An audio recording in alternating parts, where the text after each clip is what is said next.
What if the answers you've been searching for have been inside you all along? Welcome to Insights with Purpose, the power of inner wisdom. We're Hemali and Sheila, two friends on two continents, having the conversations that bring us closer to the truth of who we are. No scripts, just real talk. Pull up a seat.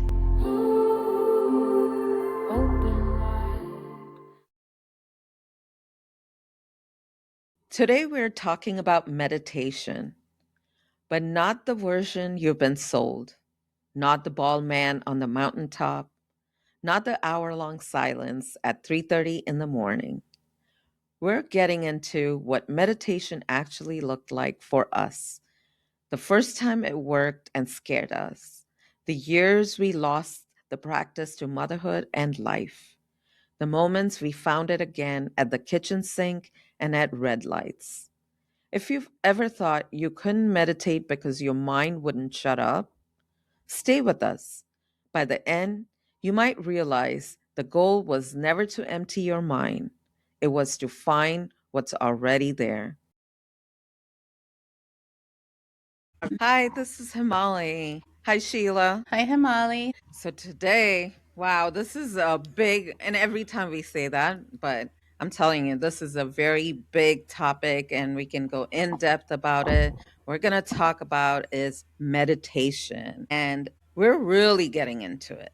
Like, what does meditation actually look like in real life? Either at a kitchen sink, at a red light, walking through the woods. If you've ever thought you couldn't meditate because you can't sit still or your mind won't shut up, let's look into it more deeply and talk about it and see, what do you really feel? How we're supposed to meditate, what it should look like. And like, you're supposed to do this, you're supposed to do that. You have to sit in a certain way, you have to breathe in a certain way. What is it for you, Sheila? Tell me. When did you start? How did it come about for you? I started to meditate as a practice 26 years ago. And it came about because I had joined the ashram in my community.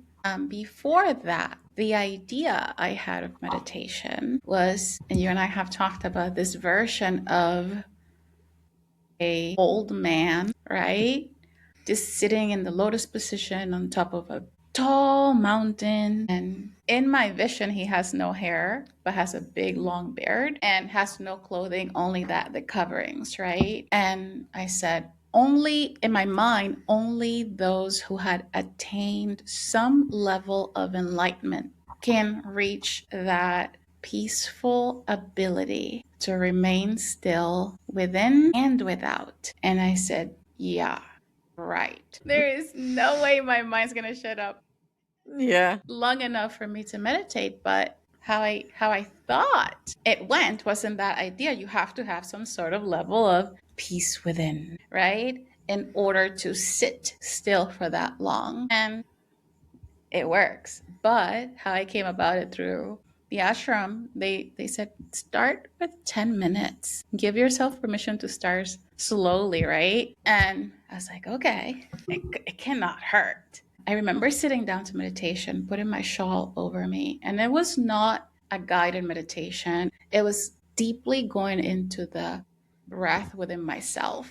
And the practice looked like quieting your mind. If any thoughts come up, just let them go. Don't entertain them. Just allow them, but don't absorb them. And just sit there until they all disappeared. I tried for a really long time. It was not an easy thing to practice for me. I love my mind. I question my mind every day. So to have to silence that inner monologue or dialogue, I should say, but to silence that aspect and sit to meditate seemed like something I was never going to be able to accomplish because I didn't see myself as that enlightened old man up at the mountaintop. But I sat there until I became able to understand that to just watch the thoughts, eventually they'll drop off of the mind. I don't usually share is the fact that the first time my meditation worked for me, I popped myself out of meditation because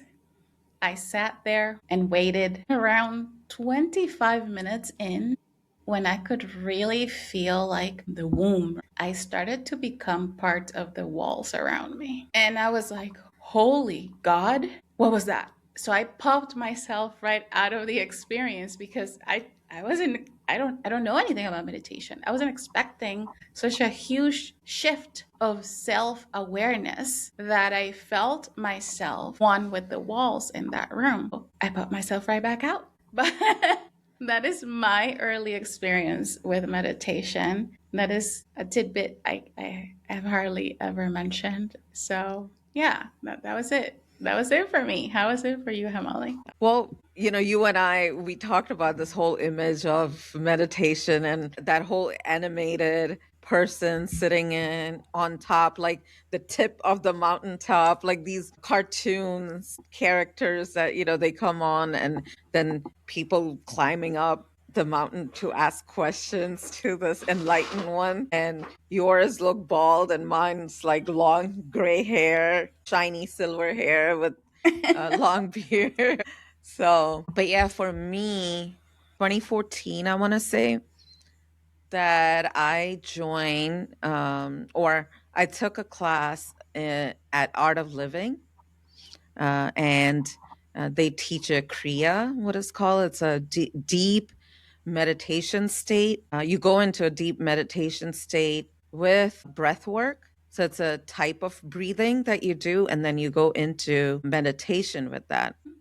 The first time I did, it was very drastic. It does take you to the depth of higher consciousness. It was scary at the same time, confusing, puzzling, really, because that was the first time and doing that. And then, the next day we did the same meditation again. And it was much easier for me because the before we sat, I was giving myself again permission, also at the same time telling myself to let go, because the first experience I had was because I was holding on so tightly and because I was afraid, whatever was going on internally, emotionally for me, it was hard. And so it was hard to get into the full experience of it. So I had to talk myself into, before I even got to the class, just talk myself to let go. That was the hardest part, is letting go of all the preconceived notion of meditation or what it should look like, how it should be. But it was hard. And then we were supposed to practice every single day for 48 days continuous. And I did. But it was hard for me, for my soul and my being. And then I did Reiki 1 and 2, and then I started meditating in that form. So, really, with that touch healing, it was much gentler for me and my soul. And I noticed that the difference in meditation and difference in, absolutely, I was able to get into that higher state of consciousness and getting downloads and things right, like second or third meditation with the Kriya that I did. And this was slow process. It took its time. And I think personally for me, I like the gentleness. I like the slowness. I like the like still being planted and grounded and not taking off into the ether so quickly, even though it was guided, even though it was like we were in a protective place and space. So that's what my beginning was. And I started getting visions and things too with it. So just going deeper and deeper and practicing and learning what is my style, how does it work with me, how does the energy work with me and my surrounding. Yeah, it was like back and forth for me. Mm-hmm. That's beautiful. I did the same type of meditation I was taught for a while. And it did take time. And there was a practice to daily take space through my around my day to sit with myself, check in, where am I? internally. How am I doing? And just open that inner connection, inner guidance, which would take many more years to come in a different way, Mhm. but just training the mind, or rather taking it by the hand like a 2 year old Mhm. and showing it we were safe and we could sit there to really deepen our understanding of who we were was a beautiful practice. It is the one thing I practiced for hours when I became proficient in it. Once the level of dropping into ease happened, I went from sitting there 30 minutes to 45 minutes to 1 hour to 2 hours to find when do I get that best inner guidance moment, right? Mhm. And what I started to discover was that it wasn't put into a specific amount of time. I found that when I approached meditation already open and Mhm. not pushing for an outcome of I'm going to get in there and it's going to be super amazing and I'm going to become part of the walls again. Because let me tell you, that didn't happen in that way ever again for me. It shifted, it expanded, but it was never again like that initial merging with the walls. So the more I approach meditation with a clean slate every time, I don't know what I'm encountering. I'm just coming in here to sit with myself. The easier it became for my mind to not have as much chatter. It was more silent in there because it became used to the steps. I found it was a very gentle way for myself to ease into meditation, like gradually expanding the time I spent doing it and finding my own way around what do I want to accomplish? What is my Mhm. goal on meditation? Because at first I was just copying what I was being taught. Again, I really loved my ashram. I really loved the people within it. They started talking about meditation. I'm like, I want to try it. But once I developed my own relationship with it, what is my goal? When I sit, is it to quiet the mind? Because I began proficient in doing that rather quickly, right? I say rather quickly, but it was about 2 months. So, of daily practice. So if it's that, mission accomplished. Yeah. Mind is quiet, but that wasn't the goal. The goal for me was to tune into that awareness of God within myself. I didn't have the words to understand that, Mhm. but I knew when I dropped in, I felt the world expand. I felt the bands that restricted my ability to breathe because of where I was, who I was with, job, no job, whatever it is, completely become loosened up. And I would sit and just be. I wasn't at that moment wife, wasn't at that moment worker, I wasn't daughter. I was just this essence sitting, communing with my own self. And what would happen after the meditation was even more important because I would come out and I would be grounded. I could trust myself. I could choose differently than if I hadn't taken the time to meditate. So it was a beautiful time. And it still is a beautiful practice, but it has shifted so much. And you mentioned meditation with Kriyas. I wonder, has meditation shifted for you? Do you still practice in the same way? No, and it looks different every single time that I meditate. It depends on where I am, what I'm doing. But just like you, like I started with Reiki hands on, from beginning, like I would meditate sometimes similar timing. Like once I wake up, I would meditate. There was time when I was meditating after cooking in the evening. So it's like sunset and I would sit on the deck on the chair curled up and meditate for like around half an hour. Mm, And then it started becoming where I was just called to automatically guide the energy, light, whatever you call it, without that hold, that touch, that healing, but just going into the depth automatically. And then, like you said, that kind of sometimes it was 40 minutes, sometimes an hour or beyond. And every time was different. And like you said, goal. And we both say it like intention. What is the intention each time that you meditate? And it could be just general, that bringing that peace or opening up to whatever it is there is for you at that moment and time. whatever you're going through. But I approached the reason I was doing all this, where I first started, was I was just frustrated. I was getting angry, burned out, stressed out with everything. Things were just not sitting well for me. So I just needed and wanted change. But I noticed the more I did that, is just, and yes, Kriya gave me the base and the understanding of just how to approach life, people, relationship in general, the art of living, that whole program. But besides that, I think I was just intuitively guided to my next step of how to meditate, what to now. And we talk about um, that sometimes I'm sitting, I would take my kids to classes. I would sit in the car and meditate.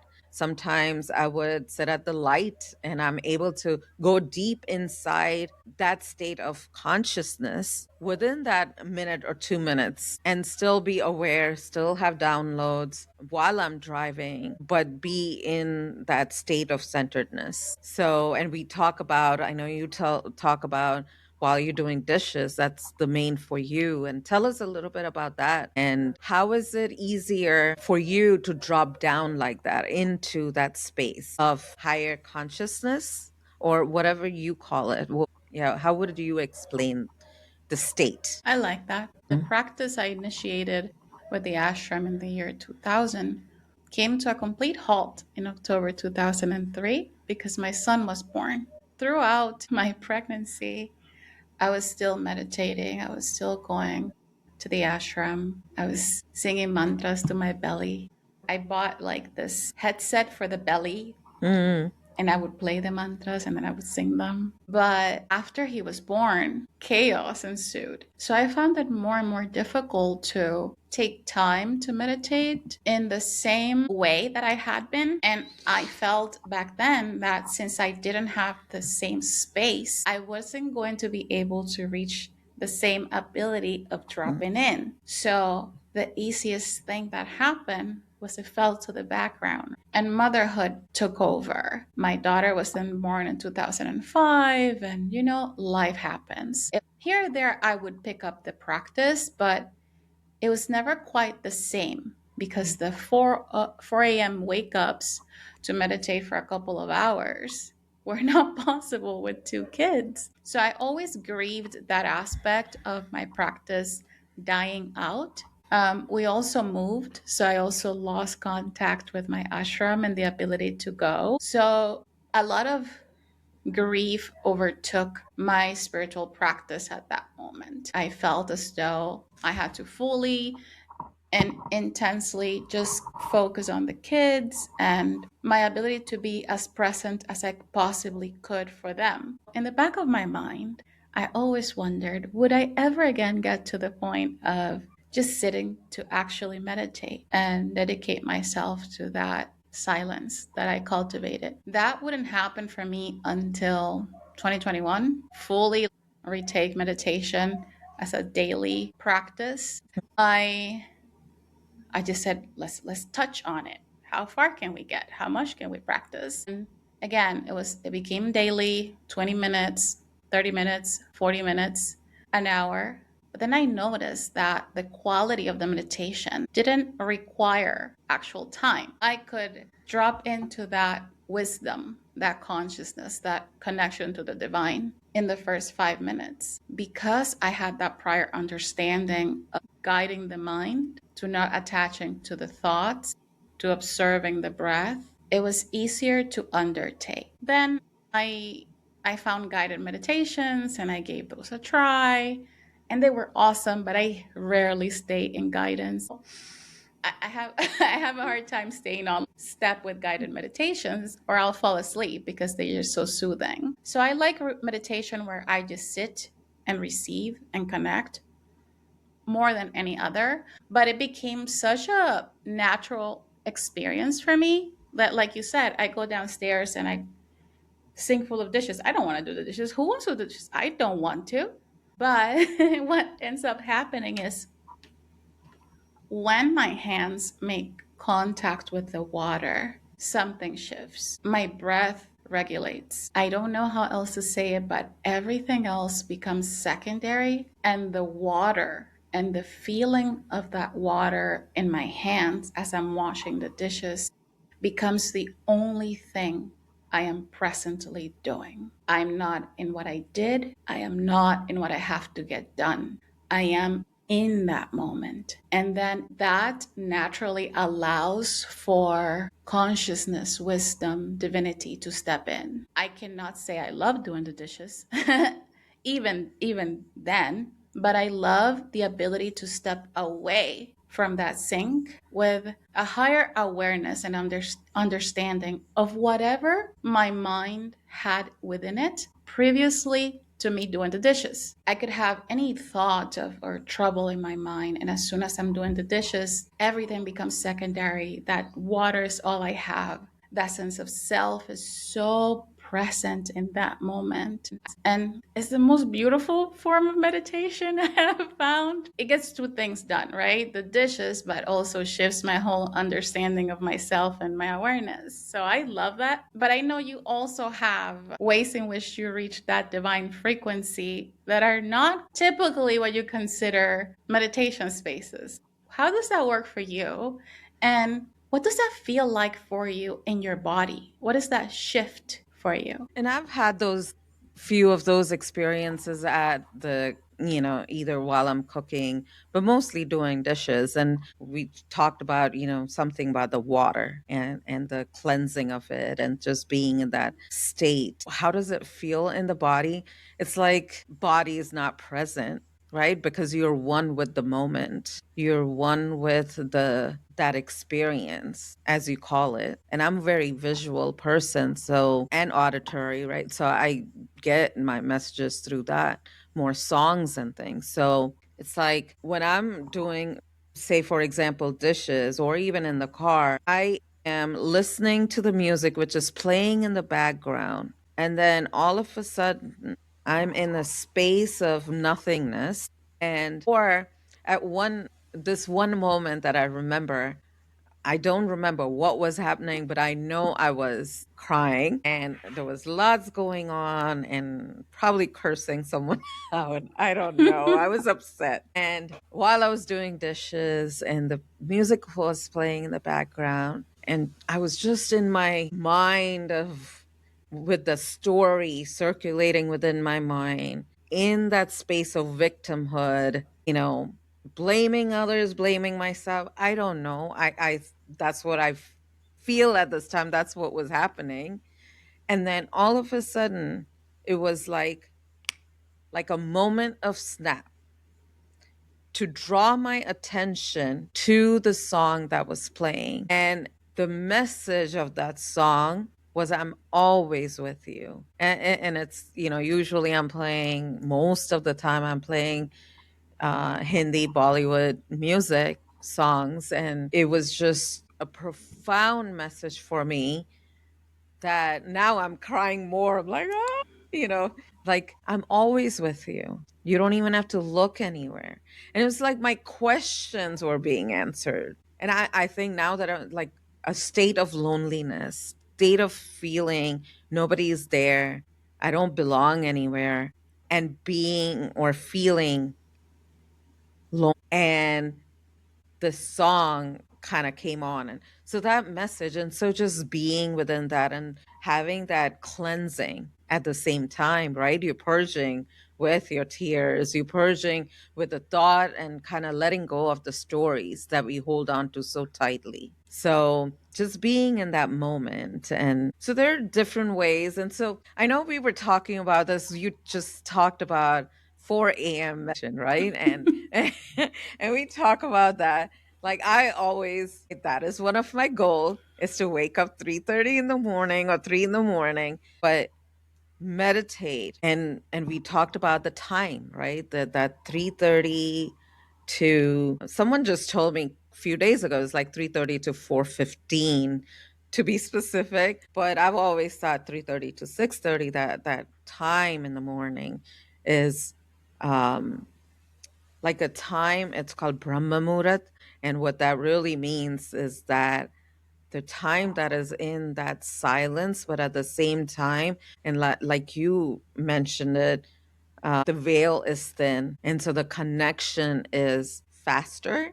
I don't know, or greater, deeper. So definitely want to try that. And so, what does that look like for you now? Do you kind of do every day, certain time, or do you meditate in different? Yeah. I find myself that I'm always meditating no matter what I'm Mm, doing. I've I I'm curious, and you're going to hear me say that a lot because once I find something works for me, I try a different way of doing it. So, mm, meditation, sitting down, meditation, walking, meditation, standing. So, transcendental meditation, like mm, all these types, I've tried them all because I like to be able to tell which one fits best with me. And what I find is the best thing that fits with me is to just allow the moment in time to determine where I'm going to drop in, right? So if I'm seeking something, for example, that is quick awareness, I'll play mantras. I was playing the Gajayatri Gayatri mantra. mantra a couple days ago, and I am deep in this song, and my whole body's covered in goosebumps. There are tears coming down my face, and I am deeply in a devotional space from this mantra, and I am receiving information. And I was sitting with something. Where am I failing? Right? Before I Mm, played this song, I was like, where am I failing? What am I not doing enough of? Am I not enough? Am I not doing enough? And then I said, you know what? I need, like I said, quick turnaround in mm, awareness. And that looks like let's play a mantra. Let's take everything. I'm not looking at social media. I'm not looking, I'm really in this practice and I'm receiving information. Well, Sheila, you cannot give if not from overflow. You have to give from a state of overflow. You have to meet the needs that you have for yourself first in order to then go out and do what you need to do without seeking external validation. Do you not notice how your statements end in question marks when you're not fully validated? How, when you're speaking or communicating to someone, your statement is not a statement, but has a hint of a question? And then this voice continues to say, when you are in overflow, when you have validated yourself for yourself, your statements always end in a period. You're not looking for external agreement or validation. You already know who you are. And it made me realize all of the little steps in which I had left myself behind and not come from overflow, right? And it put mhm, everything into perspective. And I was like, oh, there you go. Now I know. So I was so grateful. But when you ask, what does that look like for you? It depends on what I need. There are times I need the entire day to have different moments to sit, right? Sit outside, sit over here next to my small plant over here next to me and ponder, right? Yeah, so meditation for me takes the shape it needs to provide whatever I'm looking for. So it's not anymore a mhm. specific 3 to 6 time slot, and then if you didn't do it, you missed it. Yes, there's real flavor to that time. There is a thinning of the veil, an accessibility to the Mhm, divine. Maybe because people are sleeping or just waking up, or because there's more people intending to solely commune with the divine in that moment, right? And you have a beautiful story around this. But for me, it was that sense of silence at 3 mhm, a.m., 3 to 6. And that has its place. But I could not do it that way every day and continue to keep it sustainably. mhm. So meditation has evolved into what do I need and how do I get that? And in which bucket of the meditations that I've tried does that fit? So I remember, and I kind of want to push you a little to remember Mhm, to if you can say this story because it's so beautiful and it was such a different one from my own, right? mhm. And again, if you can take me to the sounds of your waking up at that time. So Sheila and I were talking about that silence at 3:30 in the morning or 4 in the morning. And at that very moment, as we were talking about it, I really went, like, my mind went back to my childhood when I was growing up in India. And that time, if I ever woke up, the sounds that I heard, it wasn't silence, but yet within that silence there was echoes of, we had this milk center, a small milk center right besides or right outside opposite our apartment house, and people would first, they would line up their bottles there, then they would line up before the milk trucks would, or milk would come through, and they would start distributing milk through that. So there's that sound of that, the birds chirping all over. Then there's the morning prayers that come from distance, but yet you can just penetrates through the silence. I love that. And the train station was far away. You can hear the train that's in the distance. I love the morning sounds when I am especially visiting different countries and listening to certain, like even in villages like in India, when we go to our holy places, they start music early morning, 5:30 in the morning, and it plays like it's on the speaker and it plays through the town. And I Hmm. love the sounds of prayers through in the morning. It doesn't matter what kind of prayers or who's, like the morning prayers I'm talking about, when I grew up, is the Muslim prayers that they have in the 5:30 in the morning.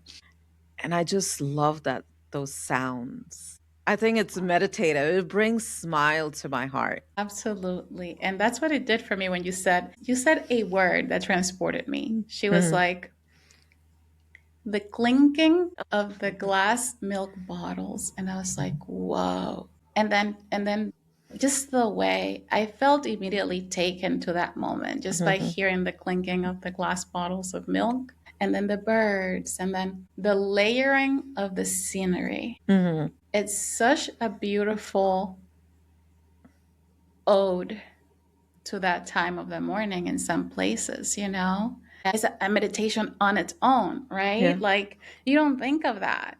You just, again, how we started this episode is, what did meditation look like for you? And it's the furthest away that you're going to say the clinking of milk bottles take you to a Right. meditative state. Right. But it Yeah. does. And some places, if you go in India, like in those days, and I'm talking about like 70s, 80s, right? Like sometimes some places only have water coming from certain time in the morning and certain time in the evening. And so you have to, people are filling up bottles. So you have that water coming through, like the sound of the water, sound of people like trying to move the pots and all that. So it's like different places, different sounds, and but there's sounds all over, and there's like rooster sounds, and I love that one too. So, Yeah. but other, like meditation, as you were talking, walking in the woods, I go and sit next to the stream, and sometimes I'm lost in the woods. I take paths that are not walked on. Sometimes it's scary, but sometimes, but I'm by myself and I'm sitting by the stream meditating. What are some of the other places or spaces that you've explored, or even what kind of other meditations have you've done and explored? I had so much practice in regular dropping in. Mhm. And you would say, well, Sheila, you keep saying dropping in. What do you mean? Dropping into where? Like, you do drop to the floor? Well, the more you practice, the easier it will be for yourself to identify where that drop happens. Sometimes it's not a drop, but an exhale, right? So for me specifically, is an expansion. Every single thing in the room drops away, and all of my senses become heightened. So even if I am fully in my body, every single awareness, auditory, seeing, if I can open my eyes, that has happened in some meditations, touch, awareness of actual frequency in the air, all of that, all of those senses become heightened, and the real world will drop off. So I no longer recognize myself solely within a body, but as part of the frequency extending beyond the body. So that awareness and that understanding that came through so much practice of actually sitting, tapping in, playing with my breath, understanding how my body functions within any different type of meditation, whether it's astral, whether it's transcendental, whether it's guided, is I know the feeling of Sheila, third dimensional self, and Sheila, higher self, and how those two behave however my frequency is has expanded. So the easiest way I can say is everything drops off and all of my senses turn on. And that's not usually always named. What does it mean when you're dropped in? What does it mean to reach there? Where is there? And what does it look like? Right? And for me, what I can say is it'll always look different depending on who you are. I can give you all of my examples, but then you have a preset of Hmm. expectation. The best thing I can say is try for yourself, play around with it, because I'm sure Hemali is going to say something different or similar, but for her. But for the sake of really filling up this space with that, with naming that, what is that for you? What is dropping in for Hemali? How do you know you are there? And what is there? Everything she said is what I say. That's such a beautiful way of explaining it. And I was like, "Yep, that's it. That's a great explanation that you gave in terms of what does drop in mean." And when I talk about that quantum field, and people like, "What do you mean by quantum field and what is that?" And it's like the space of nothingness, but yet the space of everything that is one, the oneness, and the space that holds only and only love and nothing else. There is just everything is enough. Everything is complete. There is nothing that you need to do anything. Like there's nothing that is needed. And I think that space that is beyond your body, like you said, beyond the consciousness, beyond yourself. And I think I'm going roundabout explaining the same thing over and over again. But, that's how it is. Like, how do you explain the space to people? How do you explain the multidimensional space? And how do you explain ether to someone? It's like you have to experience it. You have to see it for yourself, and practice will get you there. Can only few of us do it? No, everybody, each and every one of us has the ability to get there. Is that loosening or letting go of preconceived notion? It's the letting go of what it should look like, how it is. There are many times, like I've put on YouTube, it's like I get into this thing, just like you, I want to explore everything. You tell me to go right, I'll go left. No, I'll go right, and then I'll wonder, well, what does the left look like? What is the straight one? What's the backward? And then I'll go to all those places. And then I was like, okay, fine. I know right was the better option. And then I'll go to the right. But I will experience all the other ones. So similarly, it's like to experience all that and then coming back to what works for you, what is good for you. For me, I am very gentle. I like gentle shifts and gentle movement, and I ask for that.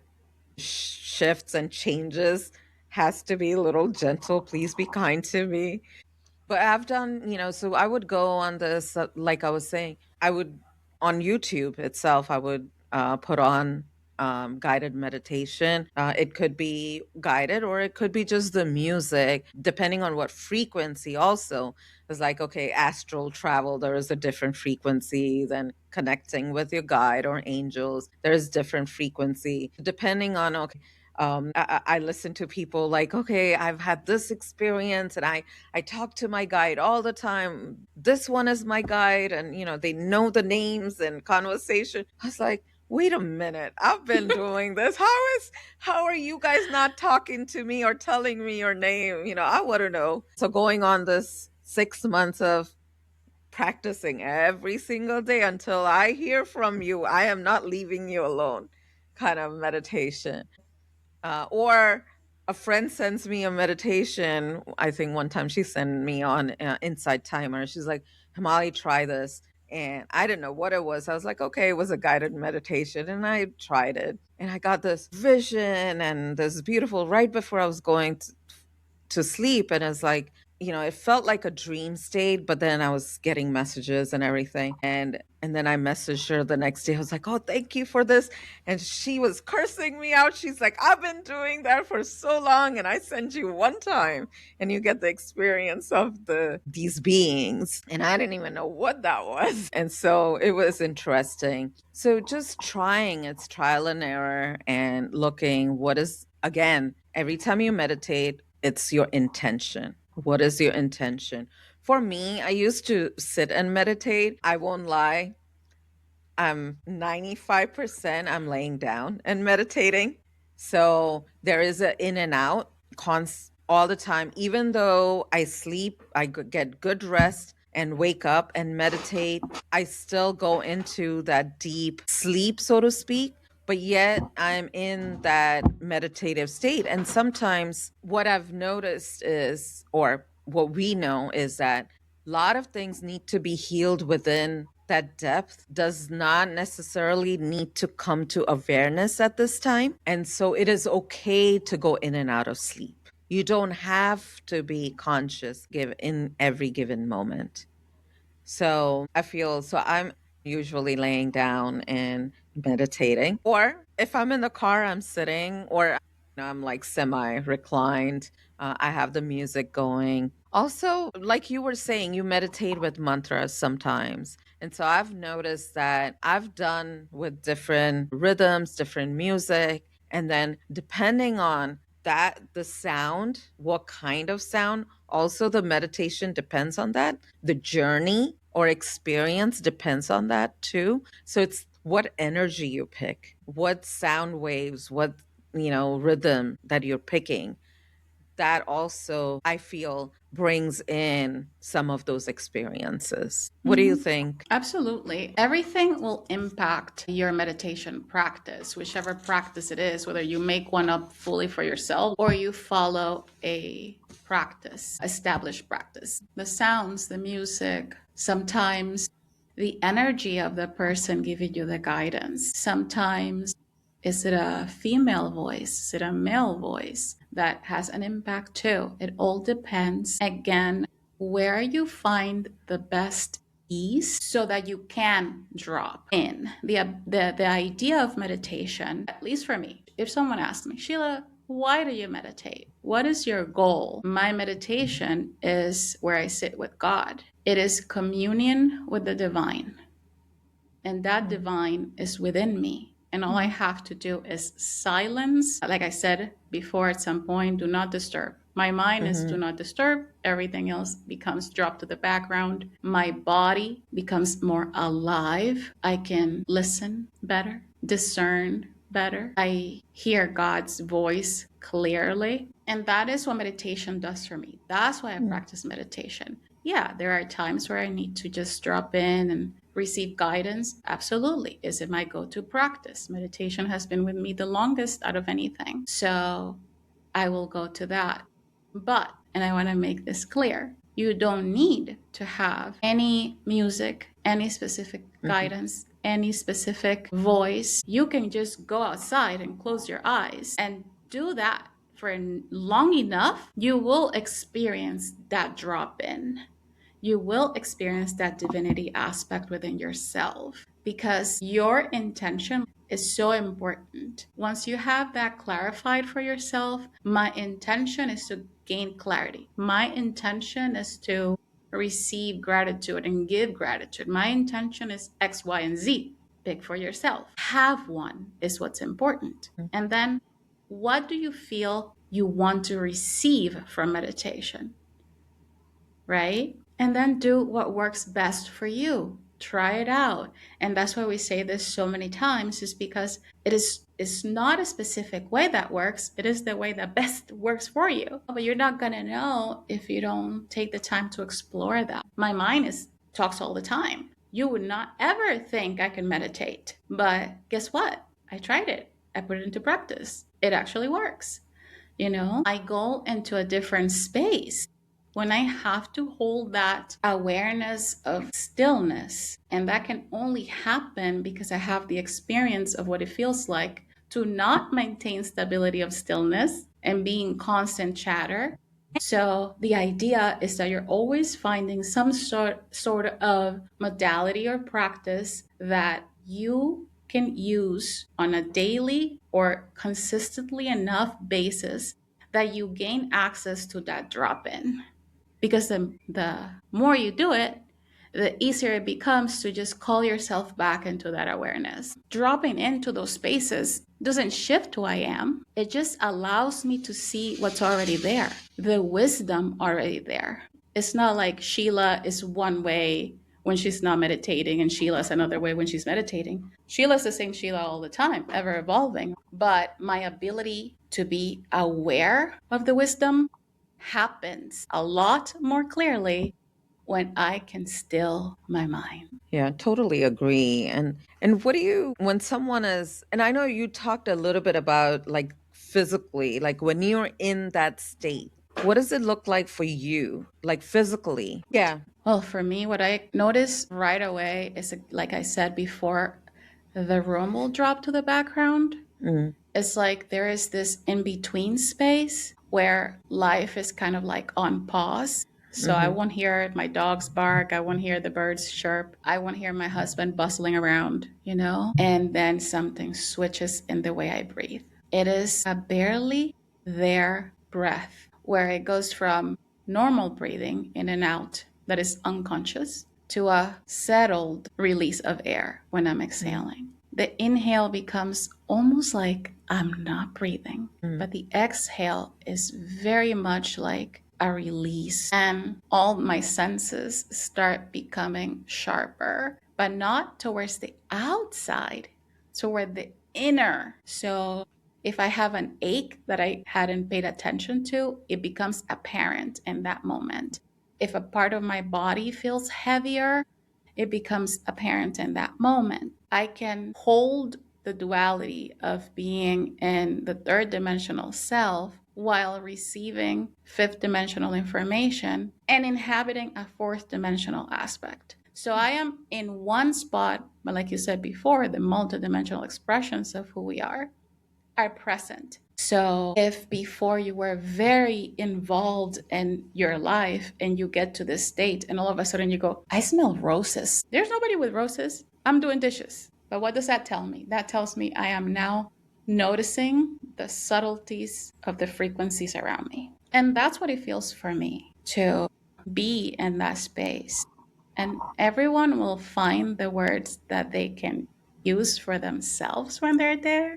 When they're there, for me, that is the most simplest way I can explain it. Do you have a different way of explaining it? Do you have other words? no, and I think that, and specifically, like if I'm like really just doing meditation, laying down, and you're right, like you start becoming so aware of your, when initially, right? If you're not just dropping in right away, it's like you start noticing, oh, it's itching here, it's itching there, or some energy tweaks, right? That goes through, and then you start feeling certain, it's like, oh, my eye, my nose, my hair, all those things start happening. And then when you drop in, it's like this not feeling anything, like just everything is shut off, but going within. I love the way you explained that, going within. So, yeah, I think that's what I would say. Now, what is the difference between, what do you think, meditating, zoning out, or daydreaming? That's a really good question. For me, zoning out is being numb to everything, including my inner world. When I'm zoning out, I can just pause time. Nothing happens. I am fully just lost somewhere. I feel that most when I'm disconnected or I'm going through something that I don't really want to be going through in that moment. And I am aware I'm daydreaming because it usually involves some sort of improvement of my surroundings, whether it's my life, whether it's my house, whether it is I don't know, you name it. I'm usually making things pretty. I daydream about those things and I just go off on that. When I am dropped in, I get stuff that sometimes I don't want to look at. And that's the difference, you know? Like with that Gayatri mantra earlier, I didn't want to hear that I had abandoned myself and that I wasn't Mm, showing up from overflow. I wasn't, do you think, Sheila, I, already critical enough of myself, wanted to hear that I had left? I have abandoned myself in places? No. So the difference from when I'm dropped in communion with higher consciousness is the higher consciousness will address the parts of me that mm, I sometimes don't want to look at in the most loving, gracious, compassionate way, but they're very direct, right? So that awareness is usually a lot more expanded in perspective. And I don't find that when I'm zoning out or daydreaming. It's usually I driven, right? mhm. So, but I love the question. How about you? What do you feel? What's a distinction for you? I think the same zoning out is also sometimes it's like that numbness or paralysis. Like I don't want to deal with it. Nope, I'm not doing it. I've been given a mission, so to speak, through meditation. Like, okay, this is the next step. Nope, I don't want to do it. I'm not doing it.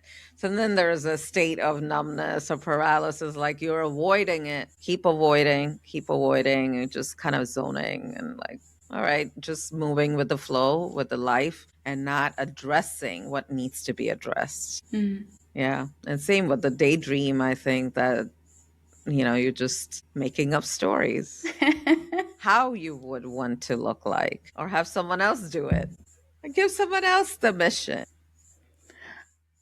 While we were talking about this topic, we came across the word Oh, discipline yeah.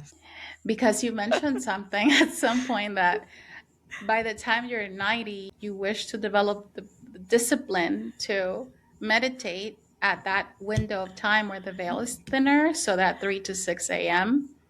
Does the word discipline scare you or does it free you? What do you feel around the word discipline when it comes to spirituality? It scares me because I feel like then there is set timings, right? That early morning, then you do this to this time, then you do exercise, then you do this. So it's like these steps to do every single day, same thing over and over and over again. And knowing myself, I feel like I need the freedom to choose. And I say this quite often, like, that looks like what it looks like to others is like not being committed. And so I take it upon myself that if I don't have the discipline to do this every single day, which means that I'm not committed to it. Because we want to, of course, they like you want to show up as what you preach, like you're practicing what you preach. And so I feel like as society tells you that this is how it should look like, and it doesn't look anything like that. And I thought about it once we talked about it. I was like, why do I feel that it has to be that way? Because, like we talked about, it's like I do not like that whole structure of 9 to 5 and this is how life should look like. This is how it should be. Again, it's boxed in. And nothing to say to anyone that is more committed and disciplined at what they do, because that's what works for them. For me as a person, so far in 53 years, it hasn't worked. And I've, rebelled through all of it. The word discipline for me is a very masculine energy. And some people who know me will say, but you are so disciplined. I don't think I'm disciplined at all because my clock, my female clock, doesn't rise up with the sun and falls with the moon.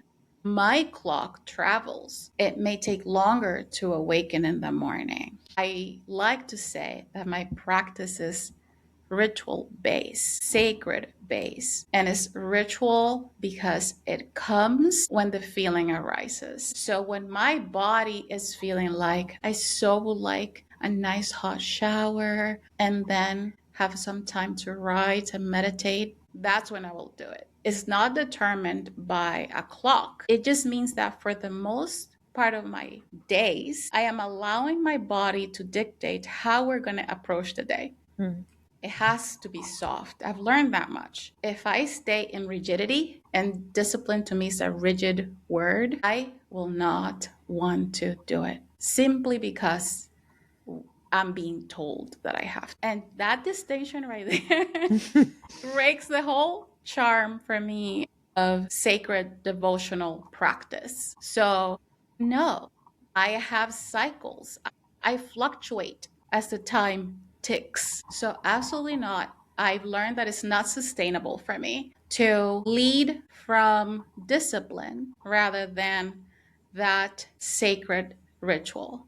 So when my body's feeling wonky, I tune in. What do you need right now?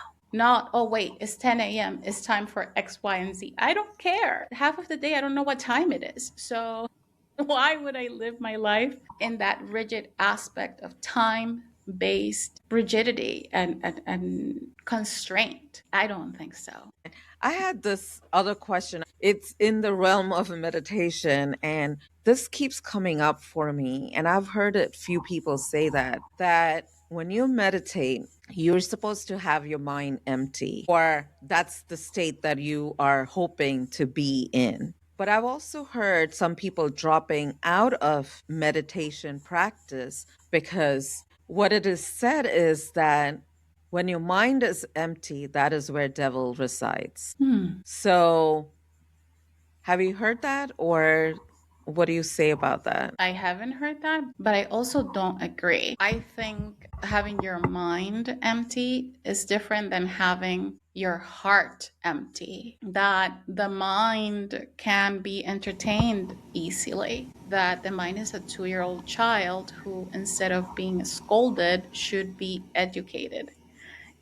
While it's not my intention to empty the mind, but rather guide it, this idea that we have to go into meditation to empty it is a little foreign to me. I don't think I could have ever accomplished anything if I said empty the mind. Where am I going to put all my thoughts? That was going to be the first question in my head. So the whole thing would have stopped right there. But again, people are going to say what they believe, and that's all right. This is where real personal experience matters. I've never felt like a devil energy in that space of meditation or evil. I've never experienced a negative state of meditation. And again, we approach things with the perspectives we already have about it. So if we already have a predisposition that we're going to encounter evil, don't practice it. I'm so sorry. I will be straight up to say, I absolutely understand that if you have a belief that when you empty your mind is prone to receiving evil energy or anything, don't practice it, because what you believe, you create. So this is where having an intention is important. Why are you seeking this modality or any other modality? What does meditation hold for you that you wish to attain? What is that? And then check yourself at the door. What is my base frequency when it comes to meditation? What do I hear in the back of my mind? I am so happy that for me, meditation's goal is not to empty my mind. And I am also happy to not have the belief system that evil comes in when the mind is empty. But some people do. And the only thing I can say is check that with yourself. Is that a statement that you've learned throughout your childhood? Is it passed down? Do you actually believe that for yourself? Do you have experience with it? Live your life in the best way that it suits you. What I would say is that meditation has given me so much. It has grounded me in my human and allowed me to experience the divine within myself to such great heights that I am so grateful for the practice. My prayers, my communication with God all live in the realm of meditation. So I'm grateful for the modality. but I don't need to feel like everybody understands it in order to gain from it. If it's something you want to try and it's something that's calling to you, like, hey, this can be a good thing, try it out. If it works, great. If it doesn't, great too. Like, do something else that works best for you. The idea is that you're not cementing a belief system that was handed down, that you don't get to question, that you don't get to explore, that you don't get to decide for yourself because the world already did. Because then you don't learn, then you don't expand, then you stay in the same exact place. So, yeah, that's it. That's it. I like that. Yeah. Before we go, I want to ask you, do you think meditation can actually fail? Again, I think that it's state of mind, right? First of all, you have to, for yourself, define what meditation is. Also, can it fail? It's a learning experience. I don't look at it as win or fail, and it's different.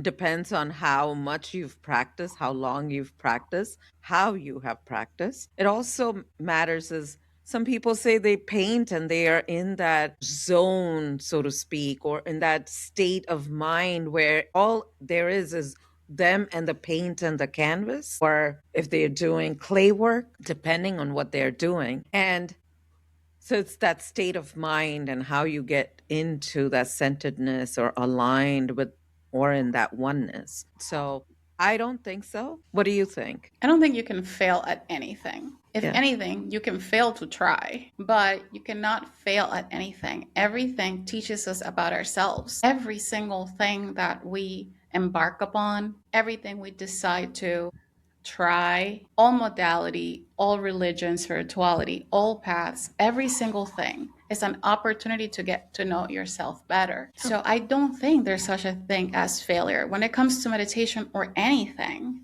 And like you said, artists are in that state of flow and meditative flow constantly when they're creating. The hope is that you take what calls to you and actually put it into practice. Does it work for you? Does it make you connect in a deeper way to that God you already believe in, to that deity you already have your trust upon, to that religion that you practice, to that lane of spirituality you're practicing? Whatever it is it making your life expand? Are you feeling supported?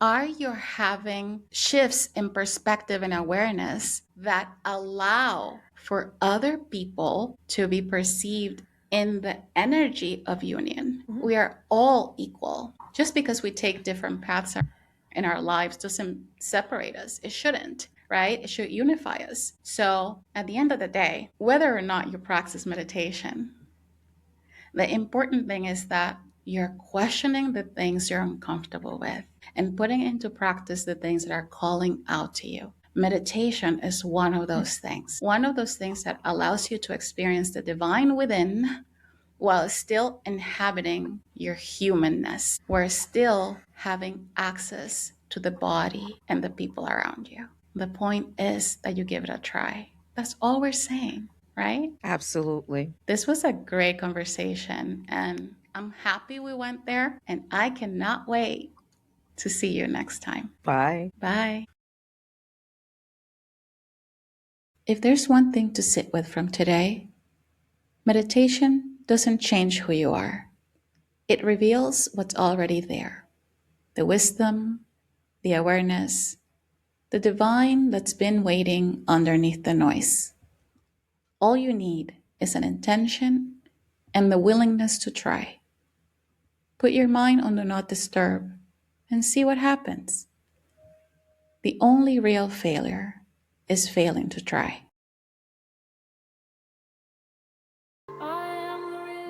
Thank you for being here with us. If this episode moves something within you, please share with someone who needs to hear it. Subscribe wherever you're listening and leave a review. It helps more people find this space. Find us on all your favorite social media platforms. And remember, you already are what you're looking for. Trust your insight, act with purpose, and stay in your knowing. Everything I held, it was always there, always there, always there.